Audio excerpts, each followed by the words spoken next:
इस क्वेश्चन के सोल्यूशन में मेनली आपको 3 बातों का ध्यान देना होगा कि पहली बात तो इसका ग्राफ कैसा होगा, इसका ग्राफ कैसा होगा और इसका ग्राफ कैसा होगा। दूसरी बात, इस बात पे भी ध्यान देना होगा कि यहाँ पे इक्वलिटी प्रेजेंट नहीं है। और तीसरी बात ये ध्यान देनी होगी, क्वेश्चन में यहाँ पे 2x लिखा हुआ है। बच्चे जल्दी में इसको x पढ़ के क्वेश्चन कर लेते हैं, यहाँ पे 2x लिखा हुआ है, इस बात पे ध्यान देना जरूरी है। और इस क्वेश्चन को मैं मेंस लेवल का एक ब्यूटीफुल क्वेश्चन बोलूंगा। मैं इस क्वेश्चन को ग्राफिकली करूंगा, ना कि मैथमेटिकली, क्योंकि मैथमेटिकली बहुत लेंथी होगा और पिक्चर में क्लैरिटी भी तभी आएगी जब मैं क्वेश्चन को ग्राफिकली करूंगा। मेरा वाला है कि मैं इसको ऐसे नहीं करूंगा कि z को x प्लस आई वाई मान के इसको सिंप्लीफाई करूं, इसको सिंप्लीफाई करूं, इसको सिंप्लीफाई करूं और उसके बाद सॉल्व करूं। That is too much length. What I mean to say, जब मैं क्वेश्चन करूंगा तो आपको मेरी बात क्लियर हो जाएगी। Let me first read the question. इस क्वेश्चन में कहा गया है z is the set of complex numbers which satisfy this condition and this condition. और उसके बाद बोला गया है कि s को बिलोंग करने वाले जितने भी कॉम्प्लेक्स नंबर हैं उनको यदि मैं 2x प्लस आई वाई वाली फॉर्म में लिखता हूं तो x की रेंज ऑफ वैल्यूज क्या होगी। You have to find the correct choice. सबसे पहले मैं इसका ग्राफ ड्रा करता हूं। This can be written as mod of z minus 1 minus I greater than equal to mod of z minus 0। और ये तो आपको पता ही है कि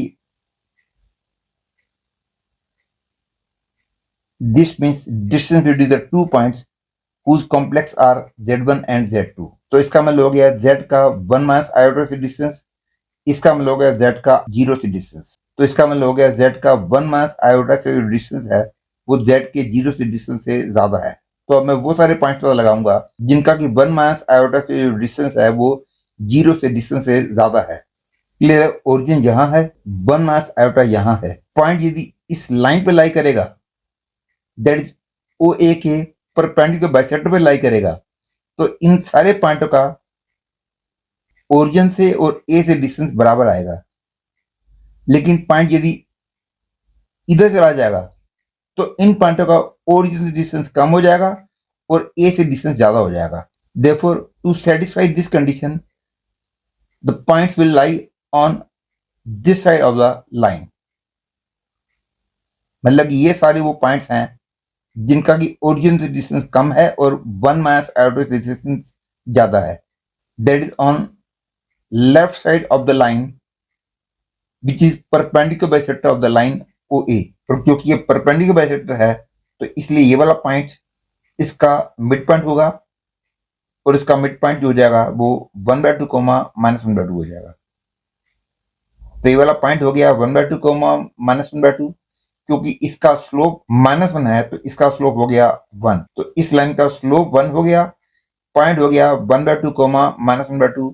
तो इस लाइन की इक्वेशन हम आसानी से निकाल सकते हैं। That is the equation of this line will be y minus -1/2 is equal to 1 into x minus 1/2। That is y minus x equal to -1। तो इसलिए ये वाला पॉइंट 1 हो गया और ये वाला पॉइंट -1 हो गया। अब मैं पता लगाऊंगा कि इस कंडीशन को सेटिस्फाई करने वाले पॉइंट्स कौन कौन से होंगे। क्लियरली इसका मतलब है mod of z minus 0 is less than 2। That is z का ओरिजिन से डिस्टेंस 2 से कम है। That is the graph of this will become interior of this circle with center 0 0 and radius 2। There is a graph of this will be this set of points। ये dotted circle इसलिए draw किया है क्योंकि यहाँ पे equality present नहीं है। अब मैं इसका ग्राफ ड्रा करूंगा। इसका मतलब है z का माइनस आयोटा से डिस्टेंस, इसका मतलब है z का 1 से डिस्टेंस। तो इसका मतलब हो गया z का माइनस आयोटा से जो डिस्टेंस है वो z के 1 से डिस्टेंस के बराबर है। Clearly 1 is somewhere here, minus i is somewhere here और B और C दोनों से इक्वल डिस्टेंस पे जो पॉइंट्स होंगे they will lie surely on the perpendicular bisector of BC। That is they will lie on this line. तो इसका मतलब हो गया इस कंडीशन को सेटिस्फाई करने वाले पॉइंट्स ये सारे होंगे। ये वाला पॉइंट 1 0 है, ये वाला पॉइंट 0 -1 है। तो ये वाला पॉइंट इजीली निकाला जा सकता है। This point will be 1/2 comma -1/2। और क्योंकि इसका स्लोप 1 है तो इसका स्लोप हो गया -1।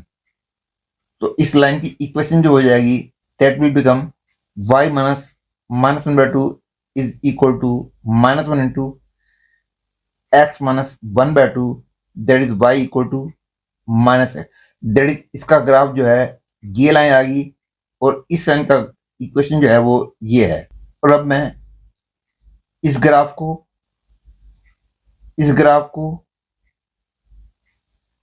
और इस ग्राफ को, दैट इज इसके इसके और इसके ग्राफ को एक ही प्लेन में ड्रा करूंगा। फिर वो पॉइंट पता लगाऊंगा जो कि इन तीनों के ग्राफ को सेटिस्फाई करते हैं, और जो पॉइंट्स इन तीनों के ग्राफ को सेटिस्फाई करेंगे they will lie in the set S. जैसा कि मैंने अभी भी बताया था, इस कंडीशन को सेटिस्फाई करने वाले पॉइंट्स इस लाइन से इधर वाले सारे हैं, और इस कंडीशन को सेटिस्फाई करने वाले पॉइंट्स इस सर्कल के अंदर वाले हैं, excluding the points on the boundary. इसीलिए मैंने डॉटेड सर्कल ड्रा किया है। और इस कंडीशन को सेटिस्फाई करने वाले पॉइंट्स ये सारे हैं। तो पॉइंट्स जो इन तीनों कंडीशन को सेटिस्फाई करेंगे वो पॉइंट्स ये होंगे। यहां का एक्स कोऑर्डिनेट 1/2 है, यहां का एक्स कोऑर्डिनेट हम आसानी से निकाल सकते हैं क्योंकि यह एंगल 45 डिग्री है और ये लेंथ 2 है, क्योंकि हमने देखा था ये लेंथ 2 है। तो ये लेंथ 2 हो गई, एंगल 45 हो गया, तो ये लेंथ हो गई √2, ये लेंथ भी √2, दैट इज ये लेंथ भी √2 और ये लेंथ भी √2। तो ये वाला पॉइंट हो गया -√2, √2। तो यहां का एक्स कोऑर्डिनेट -√2 और यहां का एक्स कोऑर्डिनेट 1/2। लेकिन ध्यान से मैंने क्वेश्चन में शुरू में ही सावधानी बरतने के लिए कहा था, क्योंकि क्वेश्चन में उसने बोल दिया था कि जो कॉम्प्लेक्स नंबर्स सेट एस को बिलोंग करते हैं, यदि उनको 2x + i वाली फॉर्म में लिखा जाए तो x की रेंज निकालनी थी। तो जो कॉम्प्लेक्स नंबर इन तीनों कंडीशन को सेटिस्फाई करते हैं, दैट इज एस सेट को बिलोंग करते हैं, वो सारे कॉम्प्लेक्स नंबर्स ये हैं। इस पॉइंट के लिए w जो कि एक कॉम्प्लेक्स नंबर है, इसकी वैल्यू हो जाएगी 1/2 - 1/2i, और इस पॉइंट के लिए w की वैल्यू हो जाएगी -√2 + √2i। That is for this point w is equal to 1/2 - 1/2i, and for this point w is -√2 + √2i। मतलब कि इसको इस फॉर्म में बोला जाए तो 2x की वैल्यू हो जाएगी 1/2, और इसको इस फॉर्म में बोला जाए तो 2x की वैल्यू हो जाएगी -√2। That is I can say 2x will lie between 1/2 and -√2।